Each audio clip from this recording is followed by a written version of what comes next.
Chairman people's party Bilawal Bhutto Zardari ने Noon league को copy paste जमात करार दिया। मुल्तान में जज सयाम से खिताब में तंज किया कि इनके पास कोई भी मंशूर नहीं, वो जो भी कहते हैं नून लीग वाले उसे जलसों में दोहरा देते हैं। उनका कहना था कि चौथी बार वजीर आजम बनने की ख्वाहिश रखने वाले को अवाम की कोई फिक्र नहीं।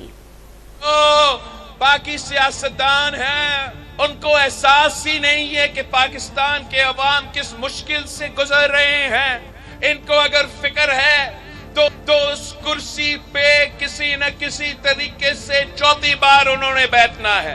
आज तक नून लीग ने अपना मंशूर आपको नहीं बताया है। आज तक उनको पता ही नहीं है कि वो किस मंशूर पे इलेक्शन लड़ रहे हैं, जीत के क्या करना है।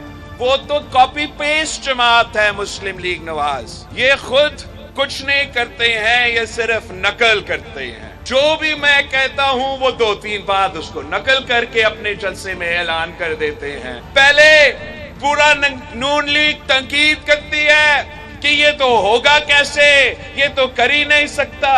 अगला दिन मेरा भाई नून लीग की तरफ से ऐलान करता है कि 300 यूनिट वो नहीं मैं दिलवाऊंगा। गली गली में शोर है वाला नारा वो इसलिए है कि वो अपने मोटरवेज बनाते हुए कमीशंस बना के पैनामा के अपार्टमेंट्स खड़े कर देते हैं। मगर असल में ये जो गली गली में शोर है वाला नारा ये पैनामा की वजह से नहीं, ये कि ये हर चीज चोरी करते हैं भाई।